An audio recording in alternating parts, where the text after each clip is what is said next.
നമസ്കാരം. രാജ്യവ്യാപകമായി വോട്ടർ പട്ടികയിൽ സമഗ്രമായ മാറ്റങ്ങൾ വരുത്താൻ തെരഞ്ഞെടുപ്പ് കമ്മീഷൻ ഒക്ടോബറിൽ ഇതിനായിട്ടുള്ള നടപടികൾ ആരംഭിക്കുമെന്ന് തെരഞ്ഞെടുപ്പ് കമ്മീഷൻ വൃത്തങ്ങൾ പറഞ്ഞു.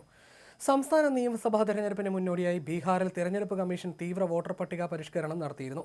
ഈ നടപടി എല്ലാ സംസ്ഥാനങ്ങളിലേക്കും കേന്ദ്രഭരണ പ്രദേശങ്ങളിലേക്കും വ്യാപിപ്പിക്കും. ബുധനാഴ്ച എല്ലാ സംസ്ഥാനങ്ങളിലെയും കേന്ദ്രഭരണ പ്രദേശങ്ങളിലെയും ചീഫ് ഇലക്ടറൽ ഓഫീസർമാരുമായി നടത്തിയ യോഗത്തിലാണ് ഈ നിർദ്ദേശത്തിന് അംഗീകാരം ലഭിച്ചത്. ബീഹാർ തെരഞ്ഞെടുപ്പ് അവസാനിക്കുന്നതിന് മുൻപ് തന്നെ പ്രത്യേക തീവ്ര പുനരവലോകനം പ്രഖ്യാപിച്ചേക്കുമെന്നും വൃത്തങ്ങൾ പറയുന്നു. സിഒമാരുമായി നടത്തിയ യോഗത്തിൽ എപ്പോൾ പുനരവലോകനത്തിന് തയ്യാറാകാൻ സാധിക്കുമെന്ന് തെരഞ്ഞെടുപ്പ് കമ്മീഷൻ ചോദിച്ചു. സെപ്റ്റംബറോടെ അടിസ്ഥാനപരമായ കാര്യങ്ങൾ പൂർത്തിയാക്കുമെന്നും ഒക്ടോബറിൽ നടപടികൾ ആരംഭിക്കുമെന്നും മിക്ക ഉദ്യോഗസ്ഥരും ഉറപ്പു നൽകി. 3.5 മണിക്കൂറിലധികം നീണ്ട ഈ യോഗത്തിൽ പ്രത്യേക തീവ്ര പുനരവലോകനത്തിനുള്ള തയ്യാറെടുപ്പുകളും മറ്റു കാര്യങ്ങളും ചർച്ച ചെയ്തു.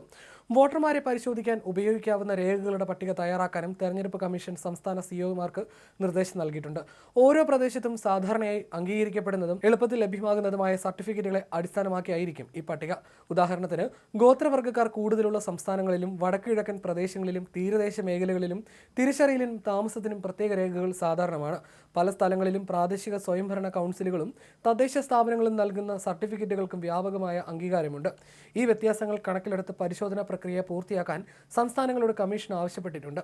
മരിച്ചവരുടെ പേരും സ്ഥിരമായി താമസം മാറിയവരുടെ പേരും വ്യാജ എൻട്രികളും പൗരന്മാരല്ലാത്തവരുടെ പേരും വോട്ടർ പട്ടികയിൽ നിന്ന് നീക്കം ചെയ്യുക, ഒപ്പം വോട്ടവകാശമുള്ള എല്ലാവരെയും ഉൾപ്പെടുത്തുക എന്നിവയാണ് പ്രത്യേക തീവ്ര പുനരവലോകനത്തിന്റെ പ്രധാന ലക്ഷ്യം. എങ്കിലും അടുത്തിടെ നടന്ന ബീഹാറിലെ വോട്ടർ പട്ടിക പരിഷ്കരണം വലിയ വിവാദങ്ങൾക്ക് വഴിവെച്ചിരുന്നു.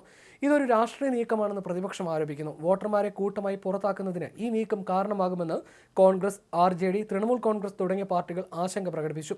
എന്നാൽ വോട്ടർ പട്ടികയുടെ സുതാര്യതയും കൃത്യതയും നിലനിർത്താൻ ഈ നടപടികൾ നിർണായകമാണെന്ന് തെരഞ്ഞെടുപ്പ് കമ്മീഷൻ വ്യക്തമാക്കി.